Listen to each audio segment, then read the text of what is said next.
Olá, pessoal, tudo bem com vocês? Aqui é a Luciana Merida, narradora do canal Histórias Merida Lucy, e hoje eu vou estar trazendo o capítulo de número 12 de Elegância Sombria, tá? Então é muito importante, né? Se inscreva no canal, deixa aquele like, né? Comenta também o que vocês estão achando dessa história do vampiro feio, o vampiro Benjamin, né? Então, é muito importante, né? Me ajuda aí a chegar aos novos 500 inscritos, tá, pessoal? Tá só 300 e não sei se é 95, não tô lembrando agora. Mas, por favor, gente, por favor, me ajuda aí, né? O YouTube entender que né, que o vídeo é relevante, vocês estão gostando aqui do canal, tá? Por favor, então, vamos lá, sem delongas. Se vocês ouvirem aí uns barulhos dos vizinhos, tá? Ou meus gatos aqui miando, desconsidere, tá bom? Então vamos lá, sem delongas, vamos para o capítulo de número 12. Planeta Terra chamando? Tem alguém aí? Disse uma voz masculina de tom gentil. O choque entre a fantasia violenta e realidade foi como um balde de água gelada. Benjamin piscou, as pupilas voltando ao tamanho normal, enquanto o cenário de carnificina em sua mente se dissolvia, dando lugar aos azulejos brancos e descascados do banheiro da agência de moda. Não havia sangue no chão, não havia corpo, Kim ainda estava vivo. Bem, cara, você tá aí dentro faz um tempão. A voz de Kim veio acompanhada de 3 batidas rítmicas na porta de madeira da cabine. Tá tudo bem? O diretor já saiu do corredor, pode sair. Benjamin soltou o ar dos pulmões em um som sibilante. Percebendo que suas unhas tinham deixado marcas profundas no plástico da garrafa térmica, ele rapidamente rosqueou a tampa, escondendo o cheiro metálico que ainda o tentava. Já vou sair, Kim, respondeu Benjamin, forçando a voz a soar o mais humana possível, embora ainda houvesse um tremor residual em suas mãos. Ele abriu a porta da cabine devagar e Kim estava encostado na pia, com os braços cruzados e uma expressão que misturava alívio e uma curiosidade perigosa. Benjamin passou por ele, indo direto para a torneira, deixando a água gelada correr sob os pulsos para acalmar o latejar de seus caninos. Você está pálido, mas do que o normal, observou Kim aproximando-se. Aquele idiota pegou pesado com você hoje. O que ele disse não é verdade, sabe disso, né? Benjamin olhou para o próprio reflexo no espelho manchado. Ele viu um jovem de aparência frágil, mas por trás daqueles olhos ele sabia que o monstro que acabara de imaginar devorar o próprio amigo ainda estava à espreita, faminto. Eu sei, eu só preciso de um pouco de ar, mentiu Benjamin, secando o rosto com pressa. Que deu um passo à frente, estreitando os olhos. Ele notou a garrafa térmica preta que Benjamin apertava contra o peito como se fosse um escudo. O que tem aí dentro, afinal? Você nunca larga essa garrafa? É algum chá esquisito para essa sua anemia? Kim estendeu a mão em um gesto casual, como se fosse pegar o objeto para examinar.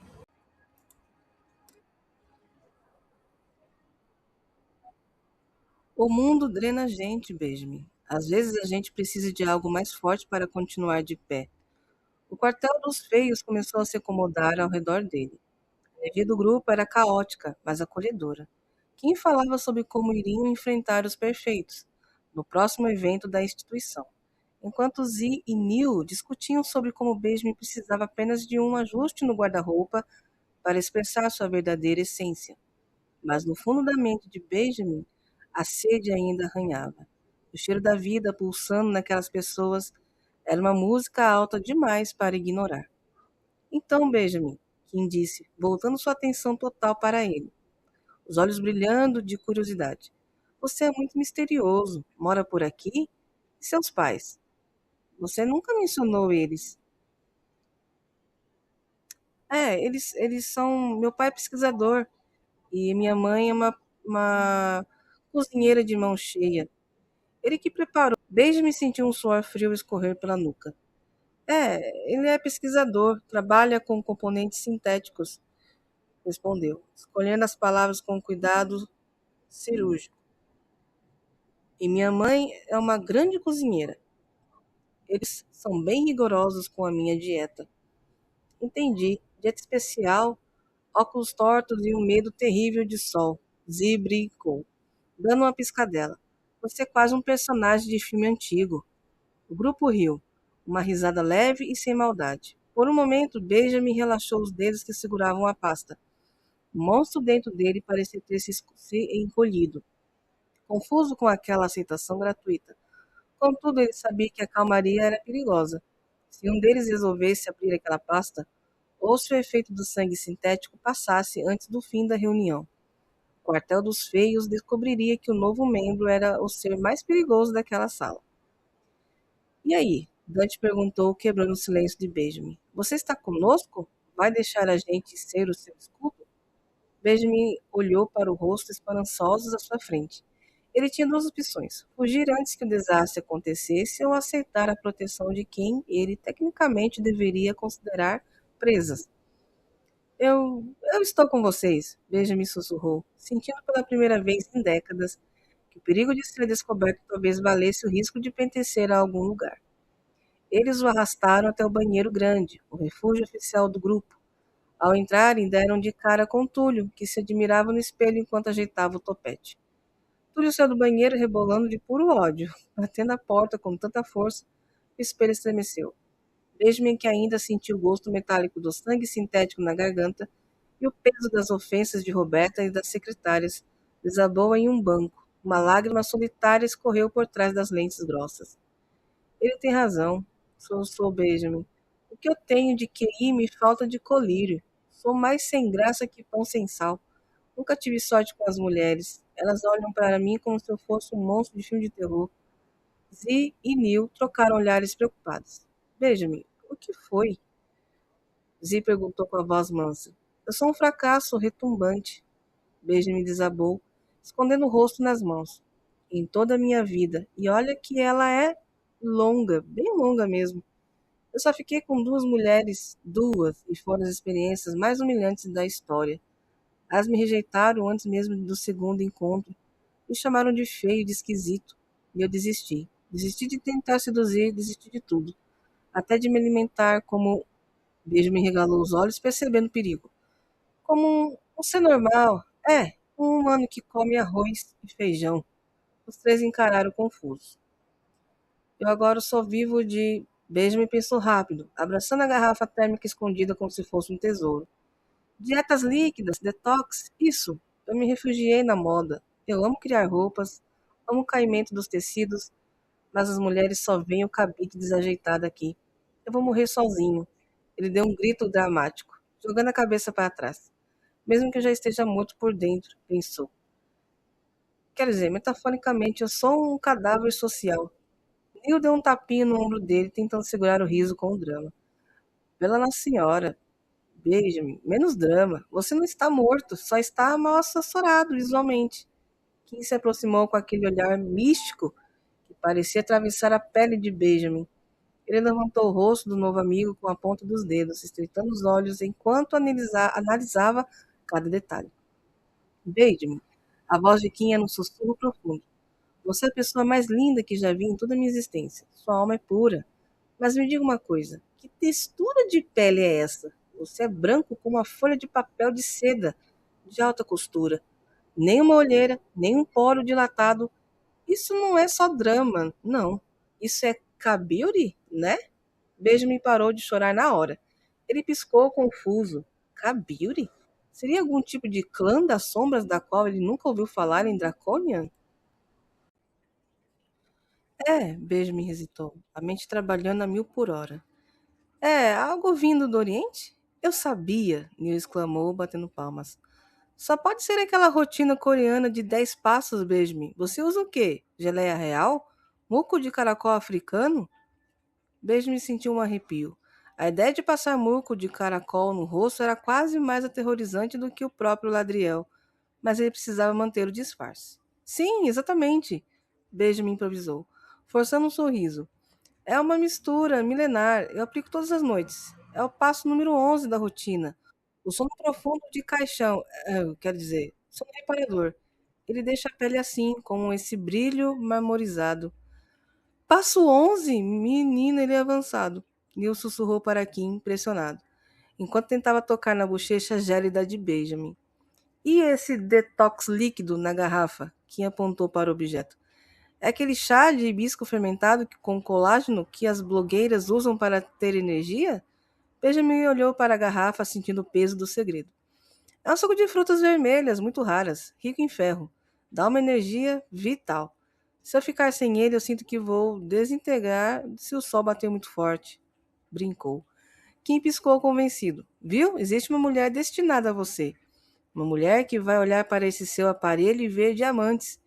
E quando vocês se encontrarem, o amor será tão forte que as almas de vocês vão doer se tentarem se separar. Vai ser uma coisa, visceral. Tipo o filme do Drácula, mas com um final feliz. Benjamin deu um sorriso meio torto, limpando o nariz, e não entendeu por que Kim mencionou Drácula. Ele ficou preocupado. Ele sentia que, embora seu coração não batesse, estava mais vivo do que nunca, com aquela nova família do quartel dos feios. Benjamin sendo reservado, sentindo-se renovado. Graças aos seus reflexos sobre-humanos, ele havia ajustado o caimento do seu novo paletó veludo de bordô em segundos, deixando-o impecável. Ele podia ser considerado feio, pelos padrões daquela agência, mas sua elegância era algo que os séculos de aristocracia não permitiam apagar. Ele caminhava com o queixo erguido, sentindo-se pela primeira vez, em Paris, parte de um clã, mesmo que fosse o quartel dos feios. Ele dobrou o corredor com pressa, mas o destino tinha outros planos. Bum! O impacto foi seco. Martina, que vinha distraída com os olhos grudados em um livro, colidiu diretamente contra o peito de Benjamin. Como ele era rígido como uma estátua, ela cambaleou para trás, instintivamente, e Benjamin segurou-a pelos braços para evitar que ela caísse. Martina soltou um arquejo audível. O contato da pele dele com os braços dela foi como encostar em mármore deixando no freezer. Meu Deus! Ela exclamou, os olhos regalados fixos nos dele. Você está bem? Você está congelando! Benjamin sentiu o pânico subir pela garganta. Ele soltou os braços dela imediatamente, escondendo as mãos nas costas. Ah, é o ar-condicionado. É claro, os cremes eles têm efeito refrescante e criogênico, muito tecnológico. Martina ainda parecia em choque, mas seu olhar desviou para o chão, onde seu livro havia caído com as páginas abertas. Benjamin, usando sua velocidade controlada para não parecer suspeito, abaixou-se e recolheu o objeto. Ao fechar a capa, ele estacou. Seus olhos brilharam por um segundo ao ler o título em letras douradas. Drácula de Bram Stoker. O Conde? Benjamin murmurou, sentindo uma pontada de nostalgia e uma vontade de dizer que o livro exagerava em vários pontos. Ele estendeu o livro para ela como uma reverência elegante que parecia saída de outro século. Vejo que tem bom gosto para clássicos, Mademoiselle Martina. Você gosta de histórias de vampiros? Martina pegou o livro apertando contra o peito. E um brilho entusiasmado substituiu o susto de antes. Gosto? Eu sou obcecada, ela confessou, baixando o tom como se contasse um segredo. Sei que o pessoal da agência acha que é bobagem, mas eu sinto que existe algo de real nessas lendas. O mistério, a melancolia, o perigo. Ela olhou para Benjamin de um jeito novo, notando o paletó perfeito e a palidez lunar. É muito mais interessante que o mundo real, não acha? Benjamin deu um sorriso de lado, tentando esconder os caninos que insistiam em querer aparecer com a adrenalina do momento. Eu não poderia concordar mais. Às vezes, o que as pessoas chamam de monstro é apenas alguém que ainda não encontrou alguém com coragem suficiente para olhar além da máscara ou da pele fria. Martina sorriu de volta, genuína. Você é bem diferente do que eu imaginei, Benjamin. Tem algo em você que parece sair de um capítulo proibido. Nossa, e aí, pessoal? Né? O que vocês acharam do capítulo de hoje? Então, esse impacto aí, né? E esse devaneio que o Benjamin teve, né? Com um dos funcionários, né? Dos secretários lá da agência do Power Model, né? E ele foi aceito pelo quartel, né? Ele ficou muito contente, né, gente? E esse encontrão aí, né? Os dois, a Martina, né? E o Benjamin acabaram se esbarrando. E o Benjamin acaba descobrindo o gosto literário, né, da Martina. Quem imaginar que ela também gosta de vampiros, né? Então vamos ver aí, né, o que vai acontecer nos próximos capítulos. Eu espero que vocês tenham gostado, né? Muito obrigada se você ouviu até o final. Por favor, comenta, gente. Eu vejo que tem umas pessoas aí que tá acompanhando, mas não tá comentando, né? Que tá achando, né? Nossa, eu fico tão triste quando eu vejo e ninguém tá comentando, né? Por favor, pessoal, me ajuda aí, tá? Então eu vou ficando por aqui e vejo vocês nos próximos capítulos, tá? Tchau!